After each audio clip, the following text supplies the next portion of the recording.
रविवार की सुबह थी। सूरज चमक रहा था और हल्की हवा पेड़ों से सरसरा रही थी। हमारे परिवार ने स्वादिष्ट खाने से भरी एक पिकनिक टोकरी पैक की। हम पार्क में दिन बिताने जा रहे थे। जैसे ही हमने अपना कंबल एक छायादार पेड़ के नीचे बिछाया, मेरी पोती अनन्या ने पूछा, दादाजी दुनिया कैसी है? मैं मुस्कुराया। ये एक छोटी बच्ची के लिए एक बड़ा सवाल था। मैंने पार्क का आनंद ले रहे विभिन्न परिवारों की ओर इशारा किया। दुनिया एक बड़ी और विविध जगह है अनन्या। यह एक बहुत अच्छा सवाल है अनन्या, मैंने कहा, और इसका उत्तर आपके विचार से कहीं अधिक सरल है। हम एक दूसरे के प्रति दयालु बनकर दुनिया को एक बेहतर जगह बना सकते हैं। मैंने समझाया कि दयालुता केवल विनम्र होने के बारे में नहीं है, ये दूसरों को समझने और उनकी देखभाल करने के बारे में है। जब हम दयालु होते हैं तो हम एक सकारात्मक प्रभाव पैदा करते हैं। हमारे कार्य चाहे कितने भी छोटे क्यों ना हो, दूसरों को भी दयालु बनने के लिए प्रेरित कर सकते हैं। जैसे जैसे दिन चढ़ता गया, हमारी बातचीत हमारी दुनिया के सामने आने वाली विभिन्न चुनौतियों की ओर मुड़ गई। अनन्या ने अपनी मासूम आंखों से गरीबी, हिंसा और असमानता के बारे में पूछा। मैंने समझाया कि जहां दुनिया में बहुत सुंदरता है, वहीं कई समस्याएं भी हैं जिनका हमें समाधान करने की आवश्यकता है।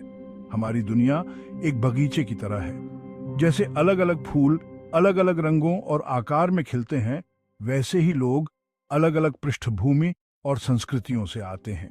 हमने दुनिया के विभिन्न हिस्सों के बारे में जानने, उनके इतिहास को समझने और उनके अनूठे दृष्टिकोणों की सराहना करने के महत्व के बारे में बात की। याद रखना अनन्या, विविधता हमारी दुनिया को एक समृद्ध और अधिक जीवंत जगह बनाती है। इन मतभेदों को अपनाना और एक दूसरे से सीखना महत्वपूर्ण है। अनन्या की भौहें तब सिकुड़ गईं जब मैंने समझाया कि दुख की बात है कि दुनिया में बहुत से लोगों के पास खाने के लिए पर्याप्त भोजन या रहने के लिए सुरक्षित जगह नहीं है। गरीबी एक जटिल समस्या है, लेकिन हम सभी मदद करने के लिए अपनी भूमिका निभा सकते हैं। मैंने समझाया कि यह सिर्फ पैसे देने के बारे में नहीं है।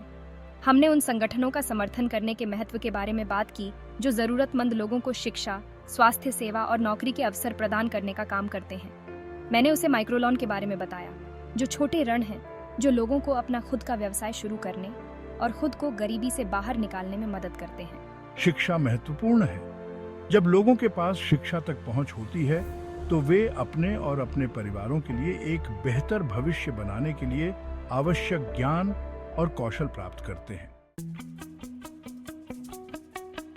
हमारी बातचीत तब धार्मिक हिंसा के विषय पर आ गई। अनन्या यह जानकर हैरान रह गई कि लोग अपनी आस्था के कारण एक दूसरे को चोट पहुंचा सकते हैं। यही याद रखना महत्वपूर्ण है। अनन्या, मैंने कहा कि हर धर्म के दिल में प्रेम, शांति और करुणा का संदेश होता है।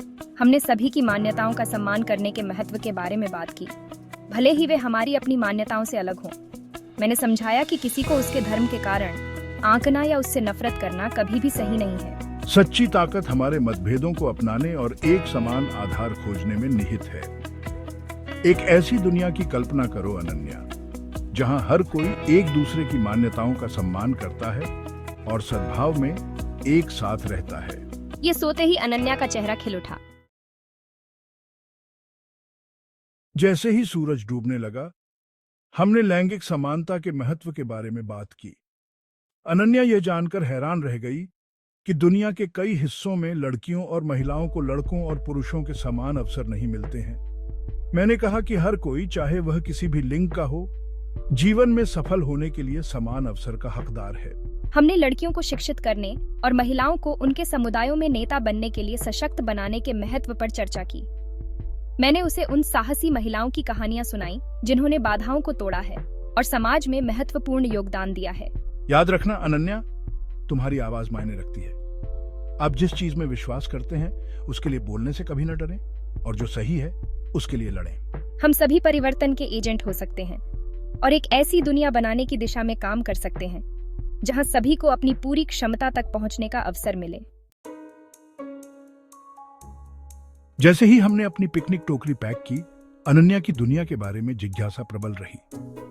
दादाजी, उसने पूछा, हम इन सभी समस्याओं को हल करने के लिए क्या कर सकते हैं? मैं मुस्कुराया। नवाचार महत्वपूर्ण है अनन्या, मैंने कहा।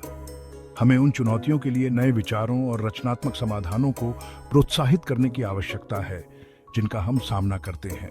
मैंने समझाया कि नवाचार केवल नए गैजेट का आविष्कार करने के बारे में नहीं है।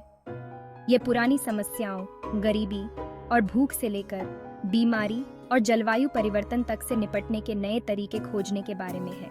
चारों ओर देखो अनन्या, दुनिया संभावनाओं से भरी है। हमें बस उनकी कल्पना करने और उन्हें वास्तविकता बनाने के लिए कड़ी मेहनत करने के लिए पर्याप्त साहसी बनने की जरूरत है। एक विचार की शक्ति को कभी कम मत समझो अनन्या, मैंने कहा।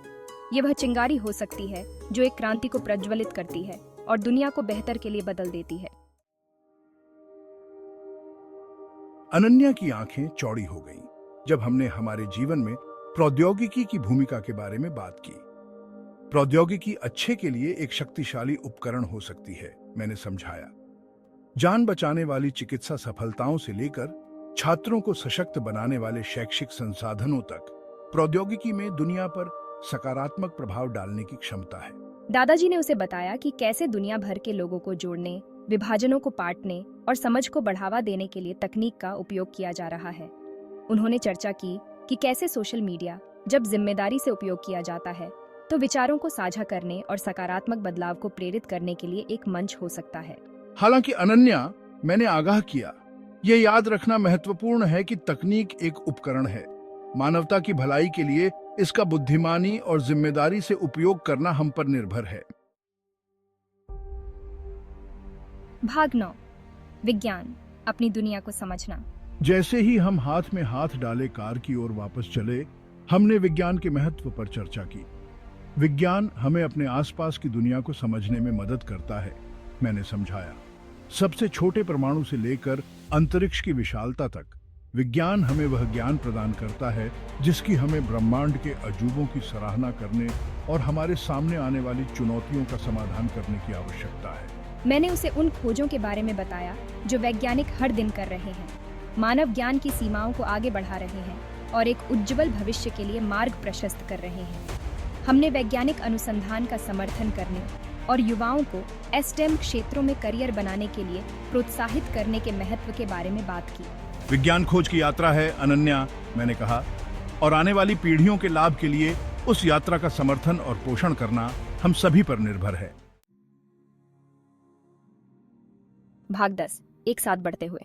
जैसे ही हमने घर में प्रवेश किया, मैं बता सकता था कि अनन्या गहरे विचारों में खोई हुई थी। दादाजी, उसने पूछा, हम एक ऐसी दुनिया कैसे बना सकते हैं जहां हर किसी के पास पर्याप्त भोजन हो, रहने के लिए एक सुरक्षित जगह हो और सफल होने का अवसर हो? मैं मुस्कुराया। यह स्वस्थ अर्थव्यवस्थाओं के निर्माण से शुरू होता है अनन्या, मैंने कहा। हमने सतत विकास के महत्व के बारे में बात की, यह सुनिश्चित करते हुए कि आर्थिक विकास हमारे पर्यावरण की कीमत पर न आए। मैंने समझाया कि जब व्यवसाय जिम्मेदारी से कार्य करते हैं तो वे रोजगार पैदा कर सकते हैं, गरीबी कम कर सकते हैं और एक ही समय में हमारे ग्रह की रक्षा कर सकते हैं। हमें अपनी अर्थव्यवस्थाओं को विकसित करने के साथ साथ अपने पर्यावरण की रक्षा करने के तरीके खोजने की जरूरत है, मैंने कहा। यह एक ऐसा संतुलन खोजने के बारे में है जो लोगों और ग्रह दोनों के लिए काम करे। भाग 11, सितारों तक पहुंचना।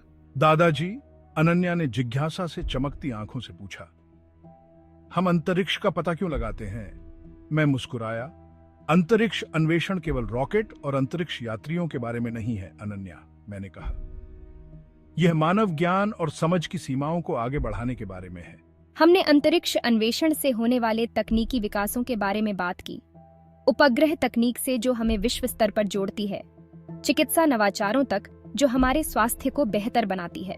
मैंने समझाया कि अंतरिक्ष अन्वेषण हमें बड़े सपने देखने और महान चीजों को प्राप्त करने के लिए मिलकर काम करने के लिए प्रेरित करता है। जब हम सितारों को देखते हैं अनन्या, मैंने कहा, हमें ब्रह्मांड की विशालता और आगे आने वाली अनंत संभावनाओं की याद दिलाई जाती है। भाग 12, हमारी दुनिया, हमारा भविष्य। जैसे ही हमने घर के सामने गाड़ी रोकी, अनन्या मेरी ओर मुड़ी। उसकी आंखें आशा और दृढ़ संकल्प से भरी हुई थी। दादाजी, उसने कहा, मैं दुनिया में एक बदलाव लाना चाहती हूँ और मैं उस पल में जानता था कि वह करेगी। याद रखना अनन्या, मैंने कहा, हम में से प्रत्येक के पास दुनिया पर सकारात्मक प्रभाव डालने की शक्ति है। ये दयालुता, करुणा और समझ के छोटे छोटे कार्यों से शुरू होता है। साथ मिलकर काम करके हम सभी के लिए एक उज्जवल और अधिक न्यायपूर्ण भविष्य बना सकते हैं। दुनिया चुनौतियों से भरी है, लेकिन यह आशा से भी भरी है। दयालुता, समानता और नवाचार के मूल्यों को अपनाकर हम एक ऐसी दुनिया बना सकते हैं जहां सभी को फलने फूलने का अवसर मिले। आइए हम उस दुनिया को वास्तविकता बनाने के लिए अपनी भूमिका निभाएं।